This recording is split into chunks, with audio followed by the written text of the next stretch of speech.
Farmers and ranchers make up less than 2% of the U.S. population, yet they produce almost 90% of the food Americans eat. Every year, American adults consume over 500 billion pounds of food. That's almost 1 ton of food per person. I want you to think about the enormous pressure that feeding the American public places on this small and dwindling population. Farming is one of the most dangerous and deadliest professions in the world.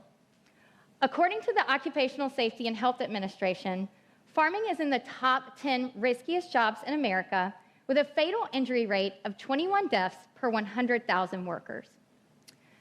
Each year, 1/3 of our farmers experience an injury, and 3% are left with a permanent disability. Even more, many of our farmers have witnessed traumatic events, suffered through extreme weather, and taken huge financial risk. But farmers, like many others, have a constant expectation of resilience placed on them. They live in a culture that supports and celebrates people who overcome the odds and just keep going. Here, vulnerability and asking for help are seen as weaknesses. As a public health clinician, I've traveled throughout Georgia and conducted in-depth interviews with more than 30 farmers.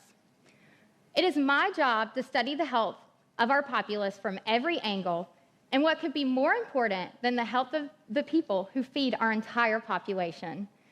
If our farmers are doing poorly, then America is in trouble.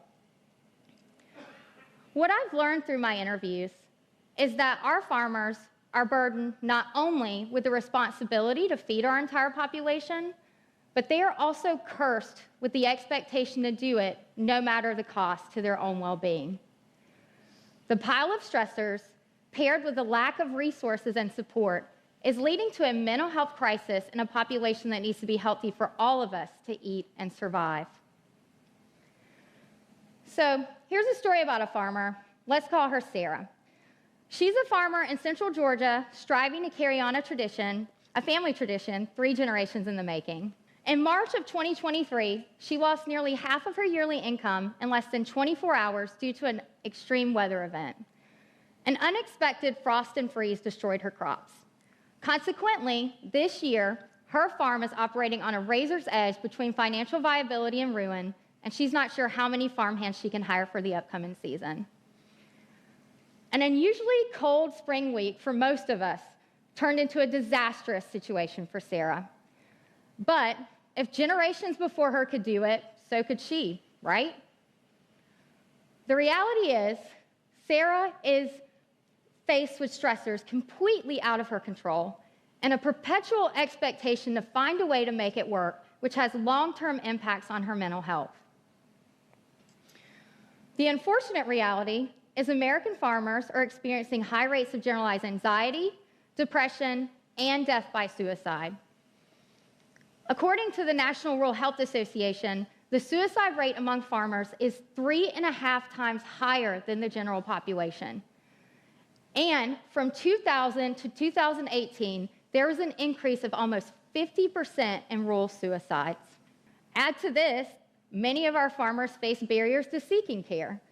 Most farmers live in rural areas where mental health resources are scarce, and self-employment makes insurance even scarcer. Even if resources are available, asking for help for mental health is highly stigmatized by a community that prizes self-reliance and independence. We also have to wonder when our farmers would set aside time to talk to a mental health care professional, and would our doctors understand their unique circumstances? Instead, our farmers are seeking refuge through alcohol and substance use. And with farmers and ranchers making up less than 2% of the U.S. population, we cannot afford to lose them to addiction and despair. This incredibly small portion of our population is producing almost 90% of our food. With an estimated population increase of over 130 million in the next 25 years, it is estimated that farmers will have to produce 70% more food. That's the equivalent of adding 4 states the size of California. Add to this the persistent loss of viable farmland due to development. Every day, an estimated 9 square miles of rural land are lost to development. The weight of these statistics is great, but even greater when you think about the disappearing farmer. Many young people lack interest in carrying on the family farming tradition, and first-generation farmers are few and far between. And so, we must take care of the farming community that is currently working hard to put food on our table. And we have to be more supportive and vigilant of those around us that we expect to be resilient, like our farmers. Because when mental health issues emerge for them, they're more likely to slip through the cracks and go unnoticed, and that could lead to extreme outcomes.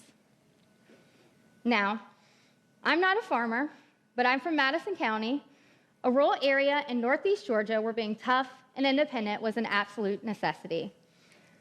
I've been told for years now that I'm a resilient person, and I've worn it like a badge, much like the farmers that I've interviewed.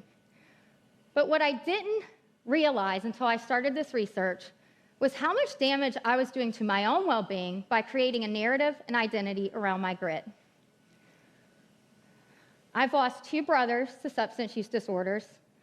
Another one of my brothers disappeared after experiencing homelessness, and my mother died from early onset Alzheimer's right as my career started.